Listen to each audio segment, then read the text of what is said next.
बेटा ये हमारा नेक्स्ट है, इसकी वो वन शॉट है। और इस वन शॉट के बाद हम क्वेश्चंस करना स्टार्ट कर देंगे, यानी फिजिक्स का पोर्शन हमने बेसिक सारे करा दिए हैं। मतलब जितने भी थ्योरी के क्वेश्चन आएंगे फिजिक्स के, उसके बाहर नहीं आएंगे।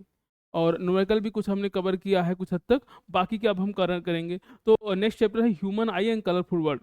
ठीक है। ह्यूमन, आप सोचो कि ह्यूमन के पास एक आई ही है जिसकी वजह से हम ये कलरफुल वर्ल्ड देख पा रहे हैं।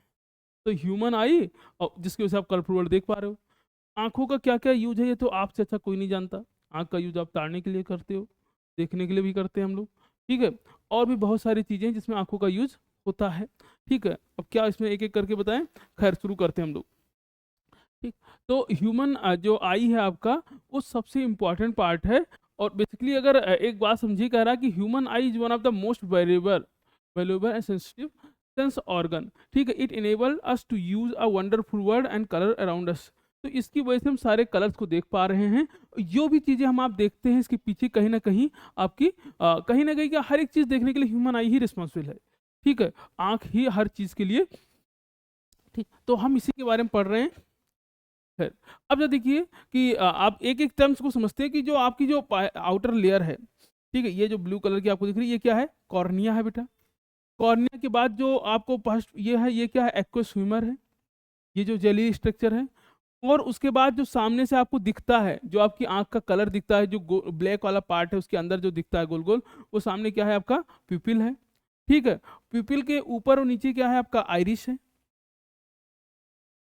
और ये जो, यानी ये जो प्यूपिल के जस्ट पीछे है, ये आपका क्या है? लेंस है। और ये जो दोनों दे रखा है ये आपका, ये क्या है? सिलेरी मसल्स है। ठीक। तो सामने इधर से शुरू हुआ, सबसे पहले कॉर्निया। एक एक करके हमने इसका स्क्रीनशॉट लेते जाइएगा, मैंने एक एक करके बना सबको रिप्रेजेंट कराया है। डेफिनेशन वहीं से देखेंगे। तो जो भी लाइट आपकी सबसे पहले किससे एंटर करेगी? कॉर्निया। कॉर्निया के पास किस में जाएगी लाइट? एक्वस।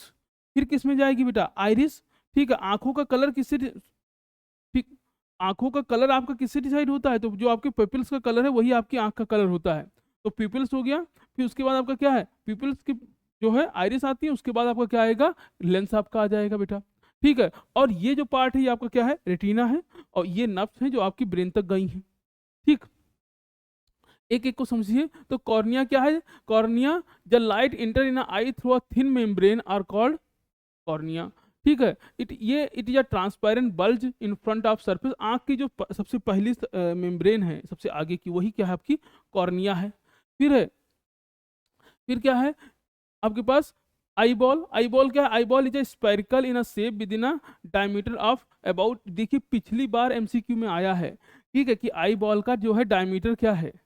तो 2.3 सेंटीमीटर आई बॉल, ये पूरी आंख का जो है आपका आई बॉल जो है, ये क्या है? जो आपकी आंख में आई बॉल है उसका डायमीटर है। ठीक है। सेलुलर क्या है? It is the outer covering of protective through white layer is called. जो आपकी आउटर कवर है, जो आंख आप छूओगी, जो ये कवर आपको टच में आएगा, उंगली से जो आप टच करोगे, ये जो कवर है यही आउटर कवरिंग आपका क्या है? इसको क्या बोलते हैं? सेला। फिर एक्वस ह्यूमर, ये क्या है? ये कॉर्निया और जो आइरिस के बीच का जो फ्लूइड है, ठीक है, उसी को हम क्या बोलते हैं? Aqueous humour. It is a fluid fill with the space between the cornea and the eye lens. ठीक। फिर कह रहा है आइरिस क्या है? Iris is the dark muscles muscular diaphragm that control the size of a pupil. तो iris जो आपका पिपिल है, ये आपका देखो क्या है? ये पिपिल है यहाँ पे। ठीक। और पिपिल के ऊपर नीचे जो है वो क्या है? ये मस्कुलर से, ये क्या है? आइरिस है। और उसके आइरिस को जो है वो क्या है? यहाँ पे सिलेरी मसल से जो आइरिस को पुश से पुल कर रही हैं, तो सिलेरी मसल से उसके ऊपर। फिर पिपिल क्या है? Small opening in the middle of the iris. तो ये जो पूरा ब्लैक वाला पार्ट है क्या है? आइरिस है। जो आंख में ब्लैक वाला पार्ट है आइरिस है। और उसके जो बीच में है वो क्या है? आपका पिपिल है। जो आपका बिल्कुल बीच का पार्ट आंख पर दिखा है वो क्या है? पिपिल है। The pupil regulate the control the amount of light entering in the eye. तो जो पिपिल है आपका, वो सबसे मेजर रोल उसका क्या है? कि आपकी आंख में कितना लाइट जा रहा है, ये कौन कंट्रोल कर रहा है? पिपिल। ठीक है। तो अमाउंट ऑफ लाइट को पिपिल ही कंट्रोल करता है कि आपकी आंख में कितनी लाइट जाएगी। इसके अलावा लेंस। लेंस क्या है? जो पीपल के पीछे जो है वो क्या है? लेंस है। It is a transparent. ठीक है। तो लेंस आपका कैसा है? Transparent flexible jelly like structure is called lens. ठीक है। और ये कौन सा लेंस होता है? कॉन्वेक्स लेंस होता है। By the action of ciliary muscles it change the shape and focus. तो आपके आंख का जो लेंस है, सिलेरी मसल्स, याद रखिएगा, सिलेरी मसल्स क्या करती हैं? उसका शेप चेंज करके उसका फोकस भी चेंज कर देती है। अभी हम आगे देखेंगे कैसे हो पा रहा है, ठीक है। फोकस इसका चेंज होता रहता है। It became a thinner of focus distance object and it become thicker for the focus near by object. जब भी हम कोई चीज पास की चीज देखते हैं तो आपका लेंस थिक हो जाता है, और जब आप दूर की चीज देखते हैं तो आपका लेंस क्या हो जाता है, थिन हो जाता है, पतला हो जाता है, ठीक है। तो ये जो थिक और थिन हो रहा है कौन कर रहा है, आपकी सिलेरी मसल्स कर रही है। कैसे कर रही है बेटा, जैसे आप ये सोचो, मैं आपको यही भी बता दे रहा हूँ फिर कि जैसे ये है आप, ये आपका लेंस है, ये ऊपर क्या है, सिलेरी मसल्स है। तो जैसे ये लेंस हुआ, अब अगर इसको थिन करना है, ऊपर से आपकी ये सिलेरी मसल्स यहाँ पे लगी हैं, डायग्राम पे मत जाइएगा आप। अगर ये सिलेरी मसल्स को पुश कर देंगी, दबा देंगी, तो ये लेंस कितना हो जाएगा, ये लेंस क्या हो जाएगा, ये थिक हो जाएगा, ठीक है। तो अगर सिलेरी मसल्स को पुश करेंगे तो लेंस थिक हो जाएगा, और अगर सिलेरी मसल्स को रिलैक्स कर देंगे, छोड़ देंगे, तो लेंस क्या हो जाएगा, थिन हो जाएगा। तो थिक और थिन होना क्या है कि सिलेरी मसल्स, अगर सिलेरी मसल्स ने इसको पुश किया तो लेंस आपका क्या हो गया, थिक हो गया। और अगर सिलेरी मसल्स इससे दूर चली गई तो लेंस आपका क्या हो जाएगा, थिन। तो लेंस थिक और थिन दोनों हो सकता है, डिपेंड करता है कि सिलेरी मसल्स कैसे काम कर रही हैं।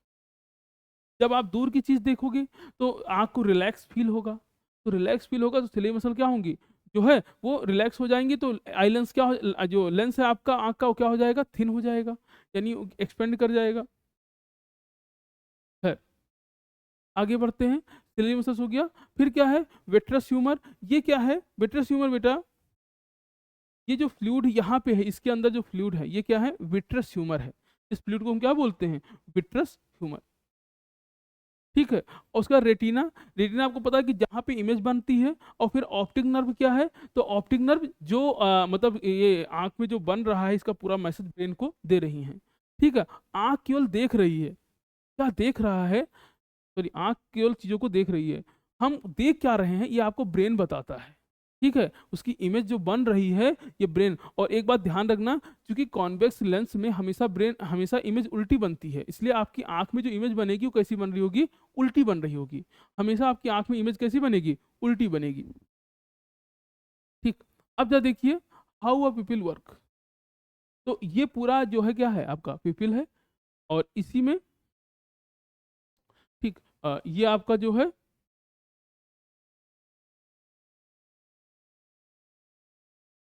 सॉरी, ये आपका आइरिस है, ये पूरा आइरिस है, और इसके बीच में जो है ये क्या है, पिपिल है। ये पूरा आपका आइरिस है बेटा, और इस पोर्शन को हम क्या कह रहे हैं, पिपिल, ठीक है। जहां से, और इसी के जस्ट पीछे क्या है, लेंस है। और ये जो साइज है इसका कम ज्यादा होता रहता है, ठीक, इसका साइज कम ज्यादा होता रहता है। और वही अमाउंट ऑफ, यानी जो लाइट आपकी इंटर कर रही है वो इसी से, तो ये अगर ज्यादा होगा तो ज्यादा लाइट इंटर करेगी, ये छोटा होगा तो कम लाइट इंटर करेगी, ठीक। अब जो देखिए, iris make the pupil extended, iris makes the pupil expand और contract according to the intensity of light, ठीक है। तो ये जो है, ये जो बाहर ये आपको दिख रहा है, ये इसको कम ज्यादा करके इस एरिया को कम ज्यादा करता है, ठीक है। यानी आइरिस क्या करता है, पिपिल को मतलब आइरिस एक्सपेंड कह रहा है, आइरिस मेक द पिपिल एक्सटेंड। तो आइरिस की वजह से क्या होगा, पिपिल एक्सटेंड करेगा। भाई ये बाहर, ये क्या है, कि ना आइरिस है, ये क्या है, बीच में पिपिल है, तो आइरिस जो एक्सटेंड करेगा तो ये साइज बढ़ेगा, आइरिस कंप्रेस करेगा तो ये साइज क्या होगा, कम होगा, ठीक है। तो इससे क्या है, अमाउंट ऑफ लाइट जो है कम ज्यादा होती है। When a light is bright, iris देखो, जब ज्यादा उजाला होगा तो आइरिस क्या करेंगी, कॉन्टेक्ट करेंगी, contract the pupil so that the less light enter in the eye. और क्या है कि अगर लाइट जो है डिम है तो आइरिस एक्सपेंड करेंगी, और ज्यादा से ज्यादा लाइट क्या होगी, इसलिए कहा जाता है कि कम रोशनी में आपको पढ़ना नहीं चाहिए, कम लाइट में पढ़ना नहीं चाहिए, क्योंकि जब लाइट कम होगी तो आइरिस क्या करेंगी, ज्यादा ओपन होगी कि ज्यादा से ज्यादा लाइट जाए, तो इससे कहीं ना कहीं उसको वर्क करना, उस पर स्ट्रेस पड़ेगा ही पड़ेगा। खैर, तो ये दोनों, यानी अगर लाइट ज़्यादा है तो जो आइरिस से कांटेक्ट करेंगी, अगर लाइट कम है तो आइरिस जो है एक्सपेंड करेंगी, ठीक है। यानी अगर आप, अब बात है सिलेरी मसल्स, तो सिलेरी मसल्स में क्या है, पावर ऑफ एकोमोडेशन। तो पावर ऑफ एकोमोडेशन क्या है कि जो लेंस है उसकी पावर को कम ज़्यादा करना ही क्या कहलाता है, पावर ऑफ एकोमोडेशन, ठीक है। जैसे मैं वहाँ पे आपको लेंस बता रहा था, यहाँ मैं उसको और डिटेल में देखिए। जैसे अगर मान लीजिए आपका लेंस थिन है बेटा, लेंस थिन है, अगर लेंस थिन है या लेंस थिक है, ये आपका थिक ले लिया, अगर हमने थिन ले लिया बेटा, अगर आप थिन लोगे तो लाइट ऐसे आई और ये जाके यहाँ मीट कर रही है, ये है। और अगर लेंस थिक है तो ये क्या करेगा, और बेंड कराएगा। अब दोनों केस देखिए कि जो थिक लेंस होगा, थिक लेंस होगा इसका फोकस क्या है, इसका फोकस कम है। जो थिन लेंस होगा इसका फोकस क्या है, ज्यादा है। और जिसका फोकस ज्यादा है, जिसका फोकस ज्यादा है उसका पावर कम है, ये मैं बता चुका हूं आपको।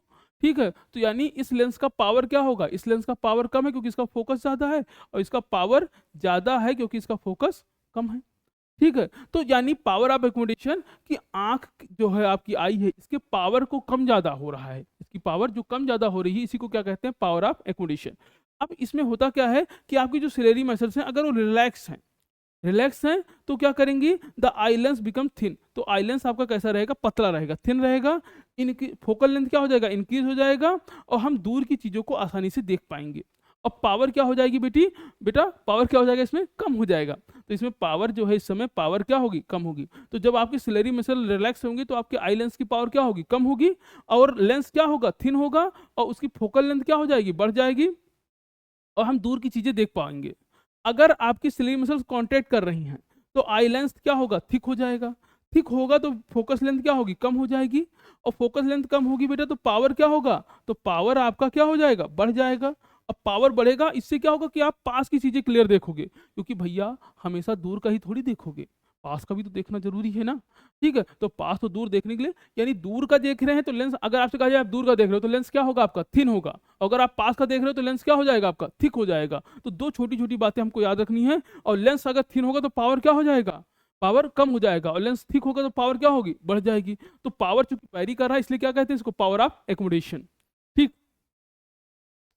अब डिफेक्ट ऑफ विजन, हमारी आंख में क्या क्या दिक्कत आती है। जैसे आपने देखा होगा कोई दूर का देख लेता है तो पास का नहीं देख पाता है, कोई पास का देख लेता है तो दूर का नहीं देख पाता है। जैसे मान लीजिए आप हमेशा क्लास में लास्ट बेंच पर बैठ रहे हैं, तो अब आपको दूर से देखने की आदत हो गई। ठीक है, तो अब आपको पास की देखने में दिक्कत आने लगेगी। इसलिए तो स्कूल में रोटेशन होता है कि कभी बच्चा हमेशा एक ही बेंच पे ना बैठे, इसीलिए रोटेशन होता है। ठीक, कि अगर आप हमेशा पीछे ही बैठोगे तो आप हमेशा दूर से देख रहे हो, दूर से देखने की आपको आदत पड़ गई तो आपके आंख में दिक्कत आ जाएगी, फिर आपको पास की देखने में तकलीफ होने लगेगी। और जो बहुत मोबाइल चला रहे हैं, बिल्कुल पास ही देख रहे हैं हमेशा, ठीक है, तो अब आपको क्या होगा, पास की देखने की आदत लग गई तो आप दूर का नहीं देख पाओगे। ठीक, तो ये दो केस है, या तो अगर आपको पास बहुत देखोगे तो दूर का नहीं देख पाओगे, अगर दूर का देखोगे तो पास का नहीं देख पाओगे। इसीलिए क्या है कि जब आप पढ़ रहे हो बहुत ज्यादा या कुछ भी कर रहे हो तो आप अपनी आंख को रिलैक्स दो, यानी कभी दूर का भी देखो और पास का भी देखो। ठीक है, जैसे बहुत देर तक मान लीजिए आपने 40 मिनट मोबाइल चलाया, तो 1 मिनट के लिए आंख कोई दूर की चीजों को आराम से रिलैक्स होकर देख लो, तो इससे क्या होगा कि आपकी आंखों को रिलैक्स मिलेगा। ठीक है, आते हैं यहाँ पे। तो पहला डिफेक्ट क्या है, मायोपिया।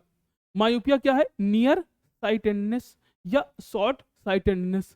ठीक है, मायोपिया से याद रखने का तरीका मैं आपको थोड़ी देर में बताऊंगा लास्ट में, अभी यहाँ देख लो। तो a person with myopia can see near by object clearly, ठीक है, but distinct object of the person, ठीक है, बट वो ही can not see a distinct object. ठीक है, कॉज क्या है इसका, क्यों कारण ये होता है। ठीक है, एक्सेसिव कर्वेचर ऑफ आइलेंस, आइलेंस का कर्वेचर जो है क्या होता है, मतलब आइलेंस थिक हो जाता है। ठीक है, और एलोंगेशन ऑफ आईबॉल, दो रीजन है। ठीक, अब ये देखिए कि मैं इसको बताता हूँ आपको हो क्या रहा है। जैसे मान लीजिए ये ऑब्जेक्ट है, अब आप दिनों रात मोबाइल में लगे पड़े हो, अब होगा क्या, बतिया रहे हैं आप, ठीक है, वीडियो कॉलिंग पे बतिया रहे हैं। ठीक, अब क्या होगा कि ये ऑब्जेक्ट है, अब यहाँ से कंटिन्यूस लाइट जा रही है, जब आप कंटिन्यूस लाइट जाएगी तो आप पास की चीजें बार बार देख रहे हो, पास की चीजों की, तो आपका लेंस क्या हो गया, थिक हो गया, पास की चीजें देखते देखते लेंस क्या हो गया, थिक हो गया। अब लेंस को थिक हो गया तो आपको पास की चीजें आसानी से दिख रही हैं, लेकिन जब लाइट दूर से आई तो लेंस को तो वही आदत है थिक रहने की, तो लेंस यहाँ क्या रहेगा, थिक रहेगा। अब थिक रहने पे क्या हो जाता है कि पावर बढ़ जाती है, पावर बढ़ती है और फोकस कम हो जाती है। तो बेटा यहाँ तो लाइट क्या आ रही थी, आप देखिए यहाँ पे कि ये जो लाइट आ रही थी ये यहाँ से आ रही थी, तो इसको अब अगर ये लेंस नहीं होता तो ये लाइट कहाँ चली जाती। ठीक, अगर ये लेंस नहीं होता बेटा तो ये लाइट कहाँ जाती, ऐसे, ये लाइट ऐसे चली जाती, लेकिन इसको इतना बेंड किया लेंस ने, तो लेंस को इतना बेंड करने की आदत लग गई। अब उसको चाहे लाइट जैसे आए, तो ये लाइट क्या है, ये लाइट ऐसे है, ऐसे आ रही है, लेकिन उसको बेंड तो उतना ही करना है, तो क्या करेगा, यहाँ बेंड कर देगा उतना, क्योंकि जितना यहाँ है। अब उतना बेंड करने की, क्योंकि यहाँ तो लाइट तिरछा आ रही थी, यहाँ बेंड करना जरूरी था, लेकिन यहाँ लाइट कैसी आ रही, पैरेलल, तो यहाँ कम बेंड करना था, लेकिन बेंड कितना करेगा वो, जितना ऊपर कर रहा है, तो चूंकि यहाँ बेंड कर दिया उसने ज्यादा, अब बेंड करने के बाद क्या होगा, लाइट यहीं पे मीट कर गई।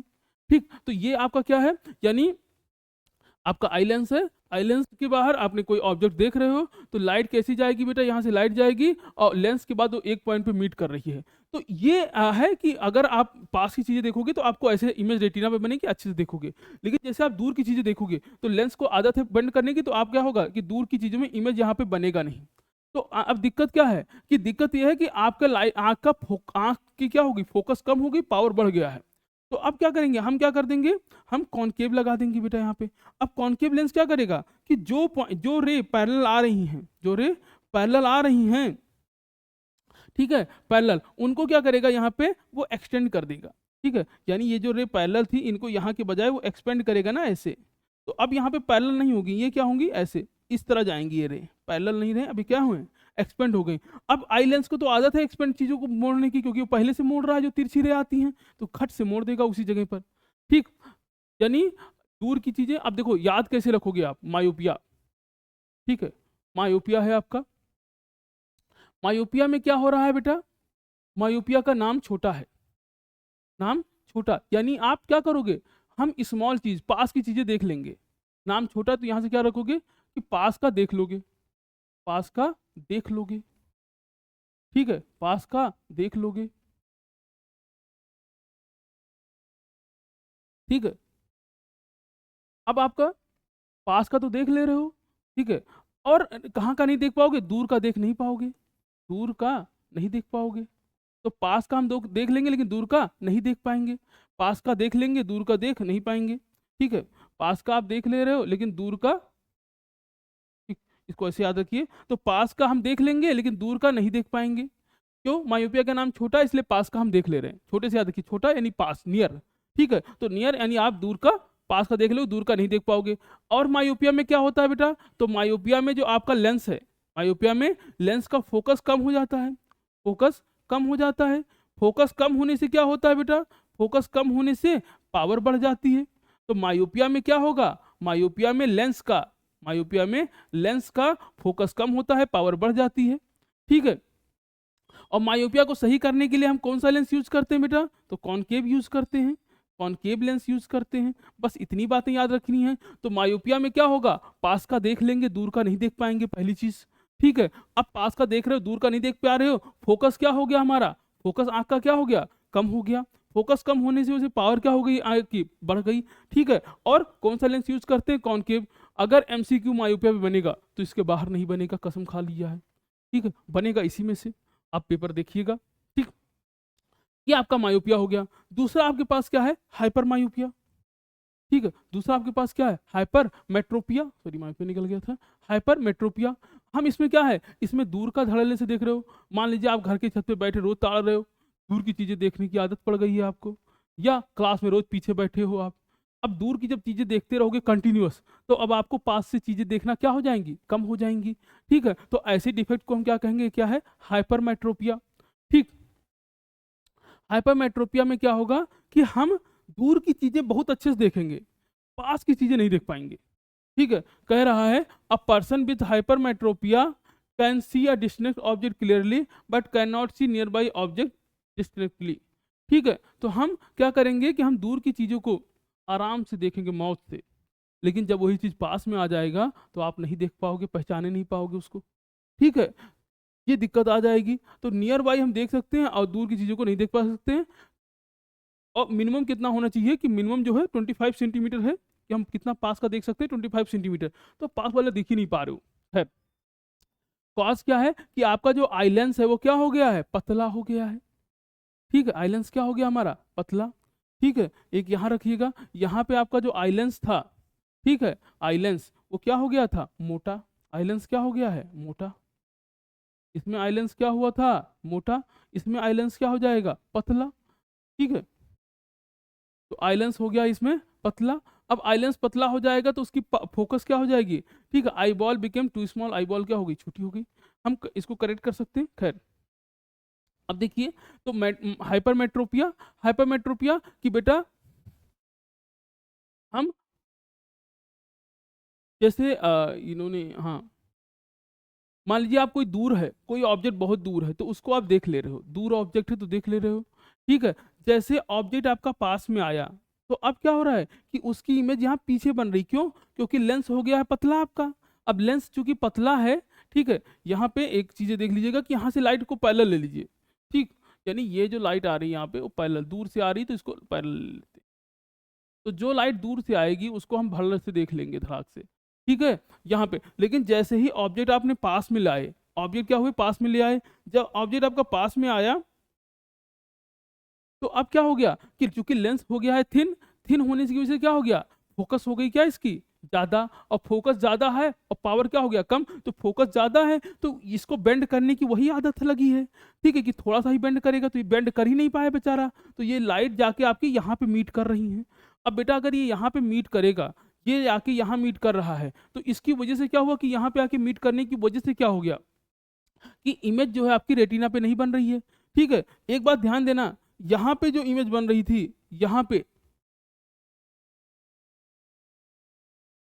ठीक, यहाँ पे आपकी जो इमेज बन रही थी, यहाँ पे बेटा, यहाँ पे इमेज पहले बन रही थी। इसमें ये पॉइंट और ऐड कर दीजिए कि मायोपिया में पास की चीजें देख लेते हैं, और इमेज कहाँ बनती है बेटा, इमेज कहाँ बनती है, इमेज कहाँ बनती है पहले, इमेज कहाँ बनने लगती है, रेटिना से पहले, तो इमेज बनती है आपकी रेटिना से पहले,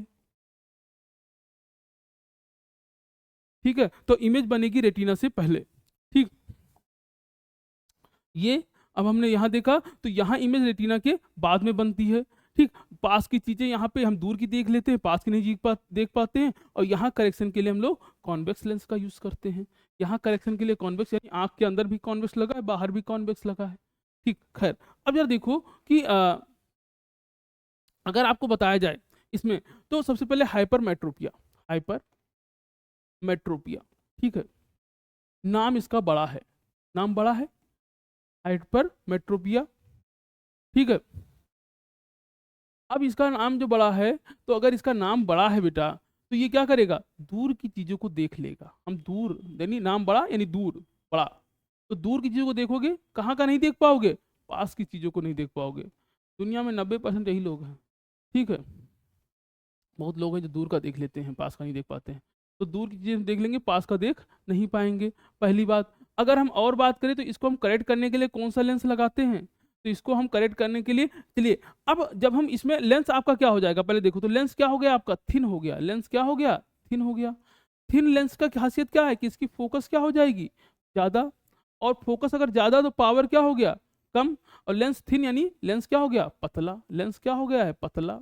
हिंदी की तो बात ही अलग है, लेंस हो गया थिन यानी लेंस हो गया पतला, ठीक है। अब इसमें जो इमेज बनेगी, इसमें जो इमेज बनेगी आपकी इमेज, वो कहाँ बनेगी इमेज, तो रेटिना से दूर, क्योंकि दूर याद रखिए, दूर, यहाँ भी दूर, तो इमेज कहाँ बन रही है बेटा, रेटिना से दूर, तो इमेज बनेगी यहाँ पे रेटिना से दूर, तो इमेज यहाँ बन रही है रेटिना से दूर, ठीक है, इमेज आपकी बन गई रेटिना से दूर।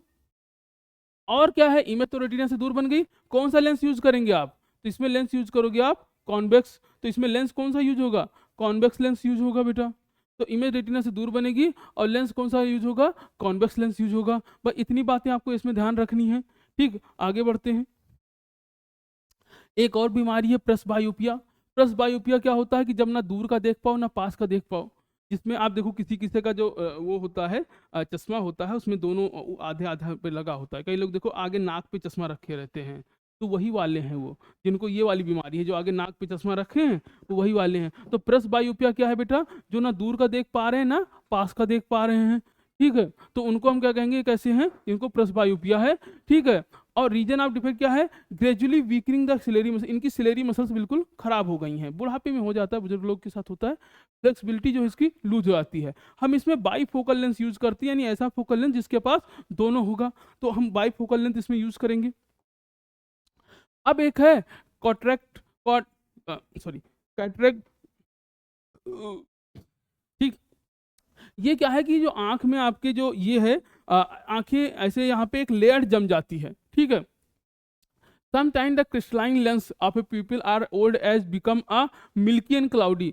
तो जो लेंस है आपका वो मिल्की और क्लाउडी हो जाता है, ठीक है, यानी लेंस के आगे वो जम जाता है, जिसकी वजह से लेंस के आगे ये मिल्की ये क्लाउडी चीज़ें जम जाती हैं, जिसकी वजह से हमें धुंधला दिखने लगता है, और अगर इसको समय पर हटाया नहीं गया तो आपकी आईसाइट भी लूज हो जाएगी। ठीक, आगे शुरू करते हैं बेटा। तो ये आपको पता चल गया होगा कि इसमें सर्जरी, जब तक सर्जरी ना हो ये चीज़ें सही नहीं होती हैं। ठीक है, और अक्सर ये हो जाती हैं। अगर इसको नहीं सही सर्जरी नहीं किया गया तो धीरे धीरे आपका जो आँख है वो कम्प्लीटली जो है आप दिखना बंद हो जाएगा। ठीक, नेक्स्ट आपका है reflection of light through a prism. ठीक, ये आपका प्रिज्म है, इसको समझते हैं जरा। तो ये मान लीजिए हमारा प्रिज्म है, ये आपका प्रिज्म है। ठीक है, अब यहाँ पे एक एक टर्म को समझिए कि अगर मान लीजिए लाइट इस तरफ से आ रही है, ठीक है, जैसे अगर लाइट हमारी, इसे ये प्रिज्म है, तो लाइट हम जैसे ये आपने ले लिया प्रिज्म, बेटा लाइट अगर इस तरफ से आ रही है तो ये और लाइट इधर से बाहर जा रही है, ये आ रही है लाइट इधर से बाहर जा रही है। ठीक, तो ये चूंकि ये दोनों सरफेस रिस्पॉन्सिबल है, ऐसा भी हो सकता है बेटा कि लाइट ऐसे आए और इस सरफेस से बाहर चली जाए। तो जो याद रखना, जो एक सरफेस से लाइट जिस सरफेस से इंटर आ रही है, जिस सरफेस से बाहर जा रही है, इनके बीच का जो एंगल होता है इसी को कहते हैं एंगल ऑफ प्रिज्म। इसको आप बोलते हो एंगल ऑफ प्रिज्म। यानी याद रखना एंगल ऑफ प्रिज्म हमेशा दो, जो एक सरफेस यानी एक से लाइट आ रही है, दूसरी जो जिस सरफेस से लाइट बाहर जा रही है, इन दोनों के बीच का जो एंगल होगा वही क्या होगा, एंगल ऑफ प्रिज्म। जैसे यहाँ क्या है बेटा, इस सरफेस से लाइट एंटर कर रही है, इस सरफेस से बाहर जा रही है, तो ये जो एंगल होगा ये क्या हो जाएगा, एंगल ऑफ प्रिज्म। इसमें एंगल ऑफ प्रिज्म ये हो गया। एंगल ऑफ प्रिज्म को हम लोग ऐसे डिनोट करते हैं बेटा। ठीक, खैर चलिए आगे बढ़ते हैं इसमें। यहाँ पे समझिए कि ये आपका, सबसे पहले हमने इस पर नॉर्मल ड्रॉ कर लिया बेटा, ये आपका नॉर्मल है। ठीक है, नॉर्मल क्या होता है, जो सरफेस के परपेंडिकुलर हो, और ये हमारी लाइट है जो इस पे आ रही है। ठीक, ये आपका एंगल ऑफ इंसिडेंस है। ये रेयर मीडियम है, डेंसर रेयर से डेंसर जा रही है, तो जब भी लाइट रेयर से डेंसर जाएगी तो नॉर्मल की तरफ बेंड होगी, तो ये लाइट क्या है, ये ऐसे बेंड हो जा रही है। जाना कैसे था लाइट को, लाइट को जाना था बेटा ऐसे, इसको ऐसे जाना था। यानी अगर ये प्रिज्म नहीं होता तो ये लाइट हमारी ऐसे चली जाती। ठीक है, लेकिन प्रिज्म ने क्या किया, इसको बेंड कर दिया, किधर बेंड कर दिया, नॉर्मल की तरफ। ठीक है, क्योंकि लाइट क्या है, रेयर से डेंसर जा रही है, तो जो चीजें रेयर से डेंसर जाएंगी वो नॉर्मल की तरफ बेंड होंगी। ठीक, अब जरा देखिए, हम यहाँ भी है तो यहाँ भी हमने क्या किया, एक नॉर्मल ड्रॉ कर लिया बेटा, ये आपका नॉर्मल है, ये हमारा नॉर्मल है। ठीक, अब जरा देखो लाइट फिर यहाँ से क्या है, अब यहाँ पे लाइट, ये तो प्रिज्म है तो डेंसर से रेयर में जा रही है। अगर लाइट ये डेंसर से रेयर में जाएगी लाइट, ठीक, तो अब क्या होगा, अभी किधर बेंड करेगी, अब ये away from the normal bend करेगी। ठीक, तो लाइट आपकी ऐसे चली जाएगी। जाना इसको कैसे था, ये जाना था इसको ऐसे। ठीक है, यानी लाइट को जाना ऐसे था बेटा, जाना कैसे था बेटा, इसको ऐसे ऐसे ऐसे ऐसे, इसको ऐसे जाना था, लेकिन लाइट अपने पास से डाइवर्ट हुई और इस तरह बेंड हो गई।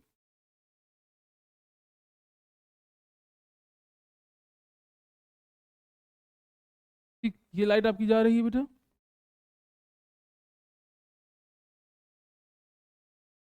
ये ऐसे गई और ये लाइट आपकी ऐसे आ गई।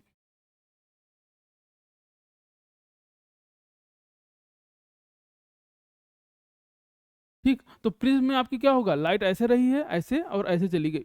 ठीक, ये आपका एंगल ऑफ इंसिडेंस है, ये आपका एंगल ऑफ, यानी जिधर से लाइट बाहर निकल रही है, किसी किसी बुक में ई से डिनोट किया, किसी से आई आर से कर दिया है, तो एंगल ऑफ डिफ्लेक्शन। ठीक है, अगर देखिए लाइट जा किधर रही है, अगर ये प्रिज्म नहीं होता तो लाइट ऐसे जाती, प्रिज्म होने की वजह से लाइट ऐसे आई इधर चली गई, तो ये जो एंगल बन रहा है,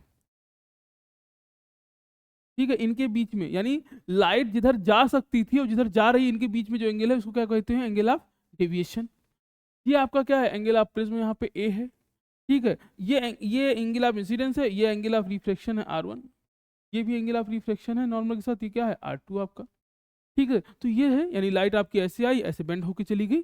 ठीक है, लाइट क्यों बेंड हो रही है, क्योंकि प्रिज्म की खासियत ये है। आपसे पूछेगा कि मान लीजिए हमने क्या किया, एक ऐसे ग्लास ले लिया, सपोज करो ये ग्लास लिया।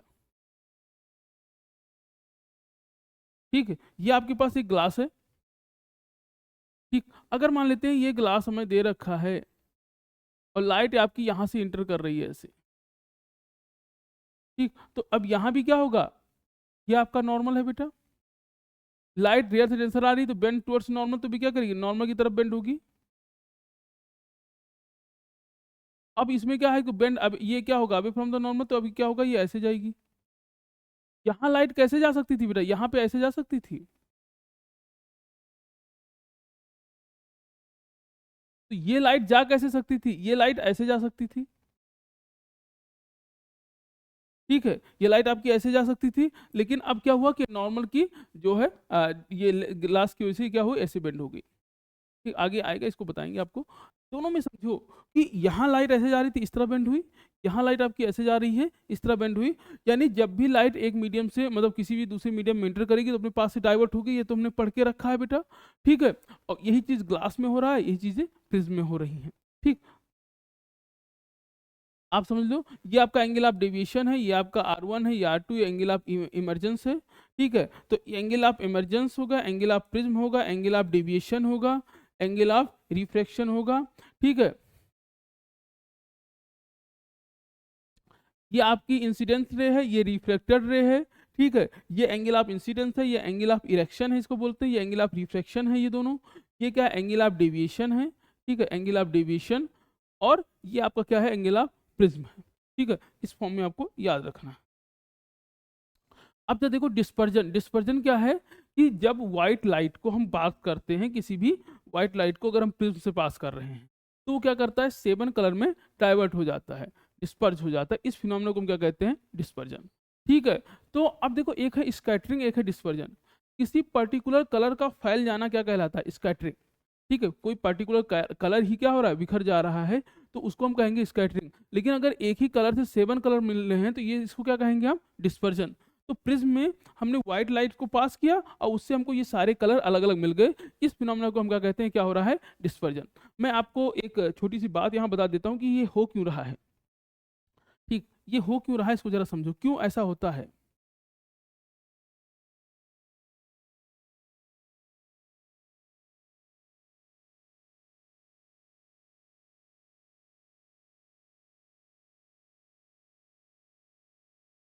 तो ये आपने ले लिया प्रिज्म,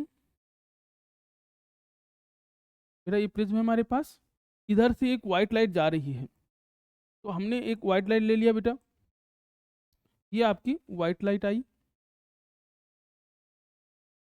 अब हमने अभी आपसे पढ़ा है एक वो चीज़ें पढ़ाया था जो आपने रिफ्लेक्शन पढ़ा होगा, क्या पढ़ाया था कि sine i upon sine r equal to mu two upon mu one. अगर लाइट आपकी, अगर आपका जो है म्यू वन से म्यू टू में लाइट जा रही है, म्यू वन क्या है बेटा, रेयर है, ये रेयर है, और ये क्या है, डेंसर है, ठीक है। तो रेयर से अगर लाइट डेंसर में जा रही है तो हम इसके लिए क्या लिखेंगे, यहाँ पे क्या हो जाएगा, B1 अपॉन B2, और ये क्या हो जाएगा, λ1 अपॉन λ2। अब जरा ये देखो कि जैसे व्हाइट लाइट है, अब इसके अंदर क्या है, बहुत सारी वेवलेंथ है, ठीक है। अब यहाँ देखिए कि जो लाइट का रिलेशन कैसा है एंगल ट्राइन का, वो क्या है कि जिसका वेवलेंथ ज़्यादा होगा उसकी वेलोसिटी क्या होगी, ज़्यादा होगी, और उसका जो रिफ्रैक्टिव इंडेक्स है यानी एंगल है वो क्या होगा, कम होगा। इनवर्सली प्रोपोर्शन है रिफ्रैक्टिव इंडेक्स का एंगल के साथ, ठीक है। यानी आप बस इतना याद रखो कि जिसकी वेवलेंथ ज़्यादा है उसमें डेविएशन कम होगा। जब आप 12th में जाओगे तो वहाँ और डिटेल में इसको पढ़ोगे, तो जिसकी वेवलेंथ ज़्यादा उसमें कम डेविएट होगा। तो सबसे पहले आपका रेड कलर आया, ठीक है, सबसे पहले रेड कलर आया, ठीक है, उसका डेविएशन क्या होगा, कम होगा, तो रेड कलर आपको यहाँ मिला, ठीक है। रेड कलर के बाद आपका क्या आया, ऑरेंज कलर, ठीक है। तो ऑरेंज कलर इसके बाद आया आपका, ऑरेंज कलर का डेविएशन थोड़ा सा रेड से, तो ये आपका ऑरेंज मिल गया। फिर इसके बाद क्या आ गया, येलो कलर आ गया बेटा, तो येलो कलर का जो डेविएशन होगा वो, ये आपको येलो कलर मिल गया। इसके बाद आपका क्या आ गया, येलो कलर आ गया। फिर आपका क्या पास है, ग्रीन, ठीक है। तो ग्रीन कलर में देख लीजिए आप, ये हमको ग्रीन मिल गया। इसके बाद ग्रीन के बाद आपका क्या आ जाएगा, ब्लू, तो अब आपको क्या मिलेगा, ब्लू कलर मिलेगा बेटा, ठीक। और इसके बाद आपके पास जो ब्लू है, इसके बाद क्या आ जाएगा बेटा, इंडिगो और वायलेट, ठीक है। तो ब्लू के बाद आपका क्या आ जाएगा, इंडिगो और वायलेट कलर आ जाएगा, ठीक है। ये आपका इंडिगो तो दे रखा है, वायलेट अभी ढूंढना पड़ेगा। तो ये सबसे नीचे आपका आ गया वायलेट, ठीक है। और एक आपका बन गया इंडिगो। इंडिगो थोड़ा सा हम यहाँ से ढूंढ लेते हैं, तो इंडिगो आपका जो है ये कलर, ये आपका ठीक, तो मिल गया इंडिगो, ठीक। तो ये सारों कलर है, ठीक। होता क्या है, अलग याद रखना, अलग अलग कलर की अलग अलग वेवलेंथ है, जिसकी वजह से क्या होगा, अलग अलग वेलोसिटी होगा, और वेलोसिटी है तो उस हिसाब से रिफ्रैक्टिव इंडेक्स इसके लिए अलग अलग एक्ट करेंगे। यानी एक ही मटेरियल है, वो अलग अलग वेवलेंथ के लिए अपने रिफ्रैक्टिव इंडेक्स की वैल्यू अलग अलग कर दे रहा है, वेरी करा दे रहा है रिफ्रैक्टिव इंडेक्स को। ठीक है, तो उस हिसाब से क्या होगा कि हमें ये सारी चीजें अलग अलग फॉर्म में अलग अलग कलर मिल जाएंगी। आप इसको याद रखिएगा। तो डिस्पर्जन डिस्पर्जन एक फिनोमेना है जिसमें व्हाइट लाइट हम प्रिज्म में एंटर करते हैं और वो हमको क्या करता है, बाद में 7 कलर में जो है पास देता है। अब क्या हुआ, जब न्यूटन ने सबसे पहले डिस्पर्जन के बारे में बताया कि हम व्हाइट लाइट इसके अंदर दे रहे हैं तो इसमें हमको 7 कलर मिल रहा है, तो लोगों ने क्या किया कि उनसे कहा कि भाई ये लाइट, क्योंकि कोई मानने को तैयार नहीं था कि व्हाइट लाइट के अंदर 7 कलर हैं, तो उन्होंने कहा कि कुछ प्रिज्म की खासियत है, ये प्रिज्म की खासियत है जो कुछ कर दे रहा है, क्योंकि व्हाइट लाइट के अंदर कैसे 7 कलर हो सकते हैं। तो यहाँ पे उन्होंने क्या किया नेक्स्ट में कि दूसरा प्रिज्म उल्टा लगा दिया और कहा कि अगर ये प्रिज्म की खासियत होती तो व्हाइट लाइट है तो ये फिर 7 को अलग करता है, यहाँ पे 7 कलर, लेकिन ऐसा नहीं हुआ। ये क्या हुआ कि यहाँ से व्हाइट लाइट आई, यहाँ अलग अलग कलर हुआ, यहाँ वापस फिर से व्हाइट लाइट हमको मिल गई। ठीक है, तो ये हम क्या करते हैं कि इसको क्या कहते हैं, रिकॉम्बिनेशन, यानी दो प्रिज्म को अगर आपने उल्टा लगा दिया तो वापस वो क्या करेगा, रिकम्बाइन करेगा। अब यहीं पे प्रश्न पूछता है कि भाई प्रिज्म आपका 7 कलर दे रहा है, लेकिन ग्लास स्लैब क्यों 7 कलर नहीं दे रहा है। समझिए, अगर आपने कोई ग्लास स्लैब लिया, ये ग्लास का स्लैब है, ग्लास का टुकड़ा, ठीक है, ये हमारा प्रिज्म है। तो क्वेश्चन क्या आता है कि प्रिज्म से अगर व्हाइट लाइट आपने पास किया, आपको 7 कलर मिल गया, यहाँ पे अलग अलग कलर मिलते चले गए। ठीक है, यहाँ पे सारे कलर मिल रहे हैं आपको। ठीक, ये आपके जो है 7 कलर मिल गए यहाँ पे। लेकिन अगर हम ग्लास से व्हाइट लाइट को पास करेंगे तो हमें क्या मिलेगा, हमें बस एक ही कलर मिल रहा है, जो व्हाइट लाइट है वही मिल रही है। तो ये प्रिज्म में क्यों हो रहा है, ग्लास में क्यों नहीं हो रहा है। याद रखना, हमको 7 कलर वही मिलेगा जहां पे ये सरफेस और ये सरफेस पैरेलल ना हो। यहाँ पे 2 सरफेस पैरेलल है, लेकिन यहाँ पे ये सरफेस और ये सरफेस पैरेलल नहीं है। यानी अगर सपोज करिए कि आप लाइट को यहाँ से इंटर करा रहे हो, आप लाइट को यहाँ से इंटर करा रहे हो और यहाँ से बाहर निकाल रहे हो इस सरफेस से, आपको यहाँ पे ये प्रिज्म की तरह एक्ट करेगा अगर हम इतने कॉर्नर को यूज करें, क्योंकि ये दोनों सरफेस आपस में पैरेलल नहीं है। तो ये हिस्सा प्रिज्म की तरह एक्ट करेगा और आपको 7 कलर मिलेंगे। ठीक, लेकिन यहाँ पे क्या है, याद रखना, अगर 2 सरफेस पैरेलल हैं तो प्रिज्म की तरह एक्ट नहीं करेंगे, अगर 2 सरफेस पैरेलल नहीं है तो प्रिज्म की तरह एक्ट कर देंगे। ठीक, बेसिक चीज था, मैंने बता दिया आपको, आगे समझिए आप। अब रेनबो फॉर्मेशन, ठीक है, बहुत इंपॉर्टेंट क्वेश्चन है, थ्योरी आपके सामने लिखा है, स्क्रीनशॉट ले लीजिए इसका।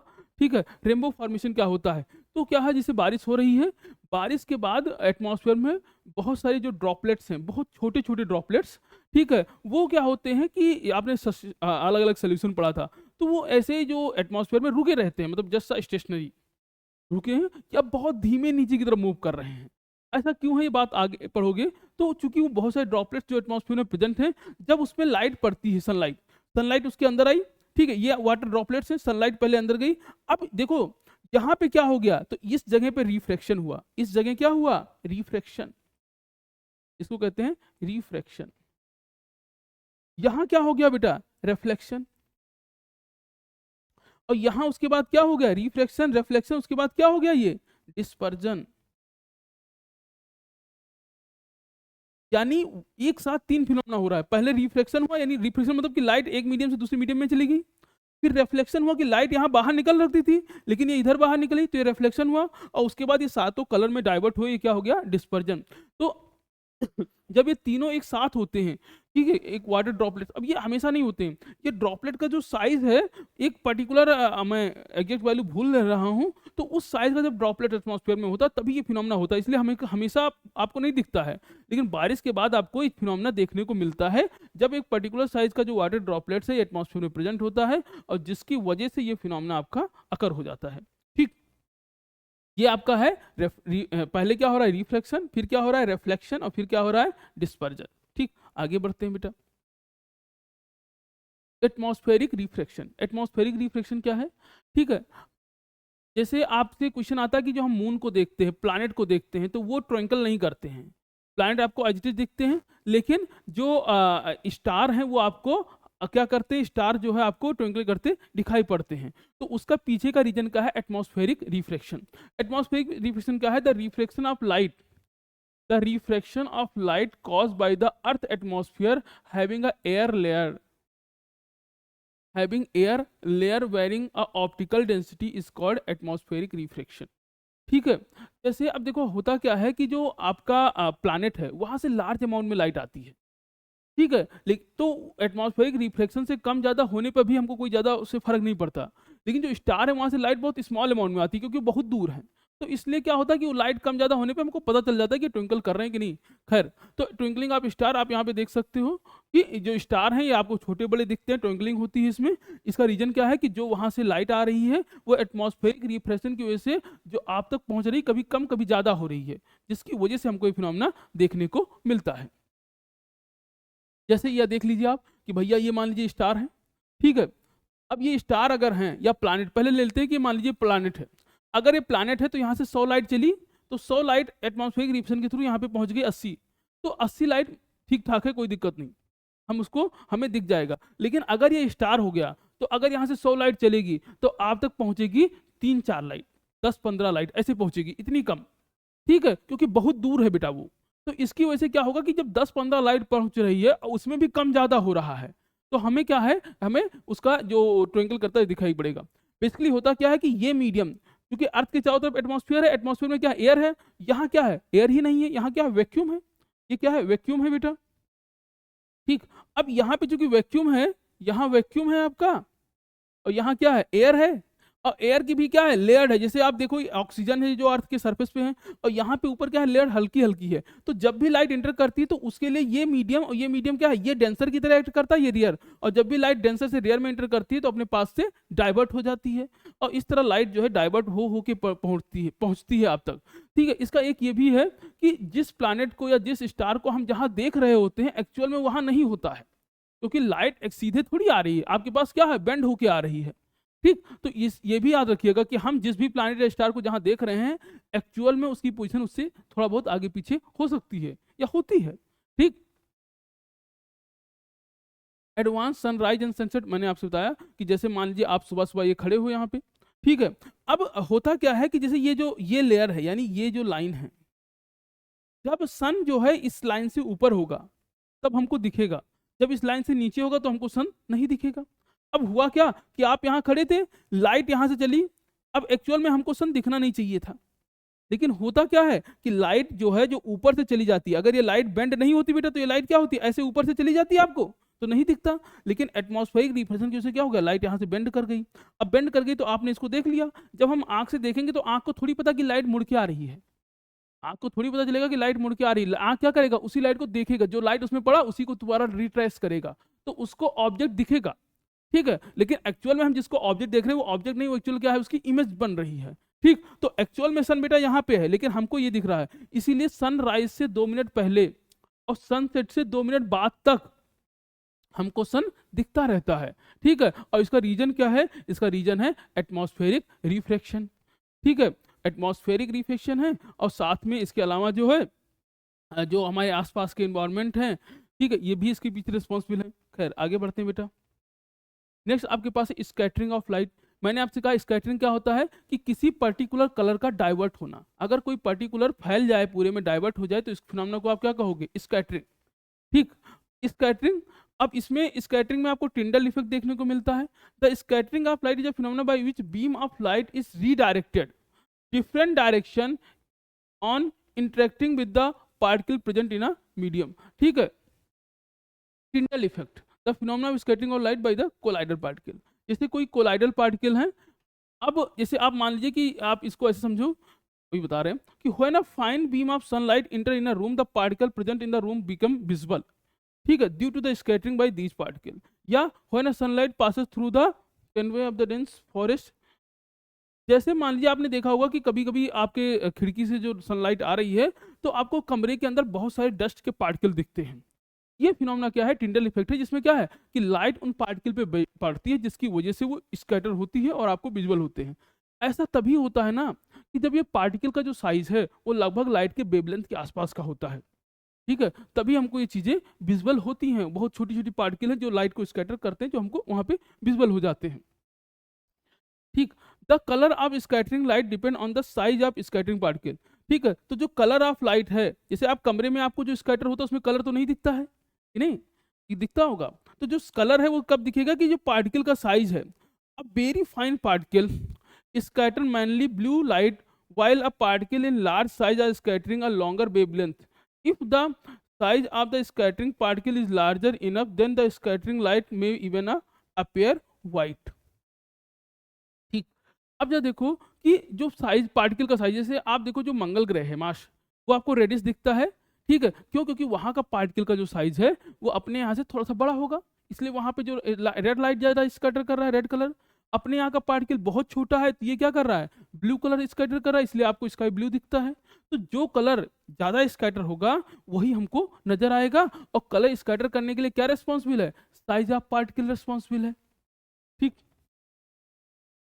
ये देख लीजिए आप, ये आपका देख सकते हो, ये है इसका, यही टिंडल इफेक्ट है, ये भी टिंडल इफेक्ट है। इस तरह लाइट एंटर करती है तो हमको पार्टिकल्स जो है दिखाई पड़ते हैं। ठीक, why the colour of sky is blue, मैं आपको अभी बता चुका हूँ। ठीक है, the molecule of air and other fine particle in atmosphere have a large size and the wavelength is visible light. There are more effective scattering light, shorter wavelength. ठीक है, तो आपको देखो कि एटमॉस्फेयर में बहुत सारे पार्टिकल हैं, एयर के छोटे छोटे पार्टिकल हैं। जब लाइट उस पर पड़ती है तो वो अपने साइज के हिसाब से कलर को स्कैटर करते हैं। तो ज्यादा जो साइज है वो बहुत छोटे पार्टिकल का, इसलिए वो कौन सा कलर स्कैटर करते हैं, ब्लू कलर, जिसकी वजह से हमको स्काई जो है ब्लू दिखता है। जैसे सन से लाइट आ रही है बेटा, अब इसमें है सारे कलर, सन से लाइट आई सारे कलर हैं, लेकिन आपका जो एटमॉस्फेयर है वो कैसा क्या करेगा, ब्लू कलर को स्कैटर करेगा। तो हमको जो कि एटमॉस्फेयर में चारों तरफ ब्लू कलर स्कैटर होगा तो हमको क्या दिखेगा, ब्लू। आपको पता कि जो बाहर जो स्पेस में है, स्पेस से जब वो देखते हैं चारों तरफ तो उनको स्पेस कैसा दिखता है, ब्लैक दिखता है। हमको कैसा दिखता है, ब्लू दिखता है स्काई।